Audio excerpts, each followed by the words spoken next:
So I've just watched John Cena's latest film, Freelance. Now this film hasn't done particularly well in America at all. But is it as bad as all that? Let's find out.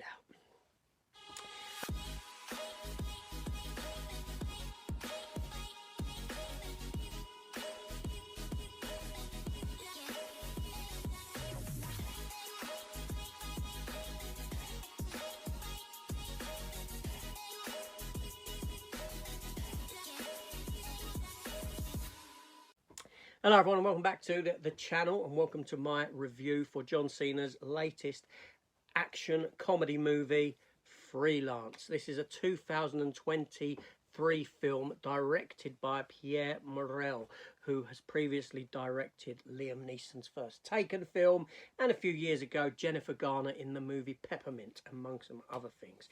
It is written by Jacob Lentz, who I believe this is his first big screen venture into writing. He has written over 1,000 episodes out of the Jimmy Kimmel Show, among other things himself. Now the film is rated 15. It runs for 1 hour and 48 minutes. In America it was released on October the 27th. With a $40 million budget, but thus far has only gone on to earn a little over $4 million. So yes, it is a flop. The film currently on Rotten Tomatoes, not that that means too much, is sat with a 0% from critics. Not very good, but the audience score is sat at 75%, which is a little bit better. So where do I fall on this scale? We'll find out. So the film stars John Cena, who we all know as a character called Mason Petite, who is a former Special Forces individual who is now a lawyer, but gets back into the game. He's brought back into the game by former teammate Christian Slater, who plays Sebastian Earle. And what he has to do, he has to accompany a character called Claire Wellington, who is a big journalist. She is going into the country to interview President Venegas, played by Juan Pablo Raba, who, to be honest, I don't know him from anything. Apparently he was in Peppermint, but there we go. Claire Wellington is played by Alison Brie. Now Alison Brie, I know, she was in every episode of Community, and very attractive she is also. The film also stars Alice Eve, who you may know from Star Trek Into Darkness, among some other things. In Star Trek Into Darkness, she's very memorable. They used her in this scene here.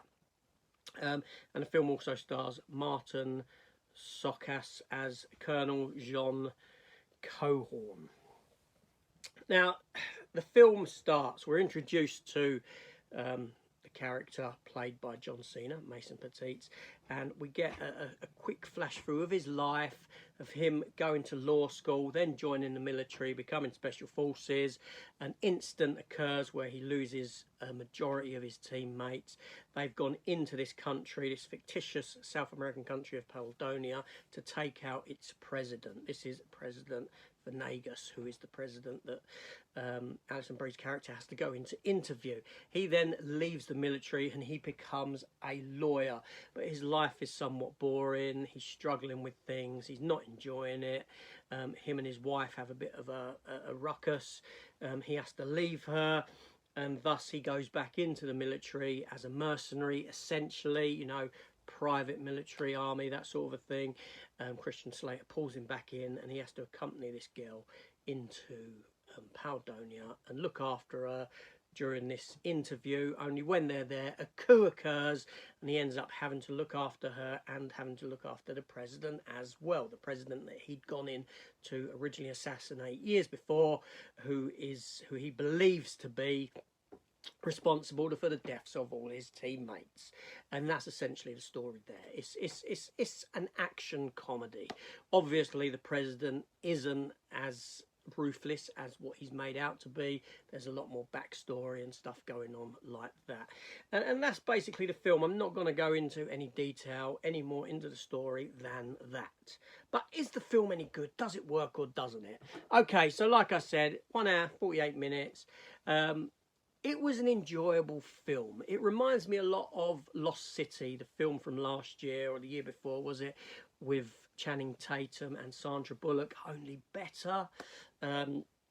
John Cena, he's a very likeable individual outside of Hollywood. When you see him for real, you know, with his fans and all this sort of a thing, I ain't got a bad word to say about the guy.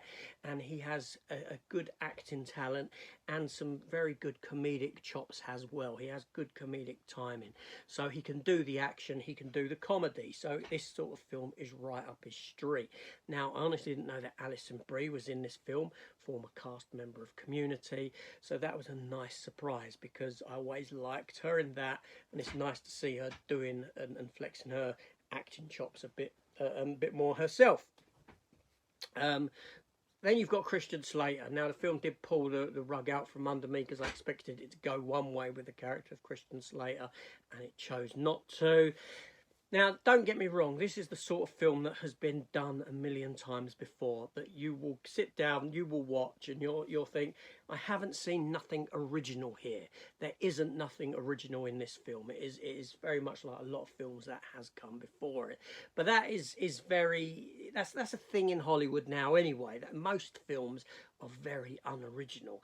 But what we have here is, if you've got an investment with the characters, with the cast that are playing the characters, like John Cena, like Alison Brie, and even Christian Slater, you know, you'll get something out of it. I thought Jean Pablo Rabba as the president, like I said, I haven't seen him in anything before, aside from Peppermint, although I don't remember him in that.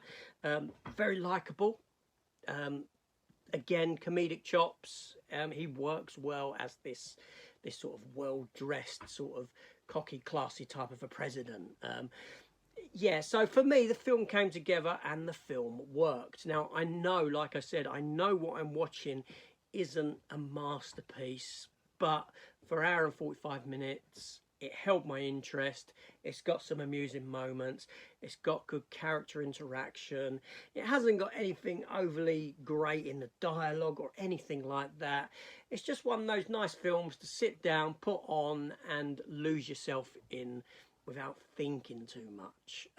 It does have use of CGI, but it's not as bad as the last John Cena film that he'd done with Jackie Chan, where it just felt completely fake. Sorry, I can't remember the film's title whatsoever. That one went over my head. But yeah, an enjoyable time was had watching this movie. If you don't want nothing too heavy, if you just want to sit down, lose yourself for an hour and 45 minutes, and switch the brain off, then I could recommend this film if you want an action comedy. You know, I mean, like I said, the film's been done better before, but the film's been done far worse before as well. I would pick it up.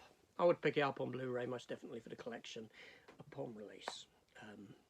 John Cena kind of holds my interest, so that's what it comes down to ultimately, I think.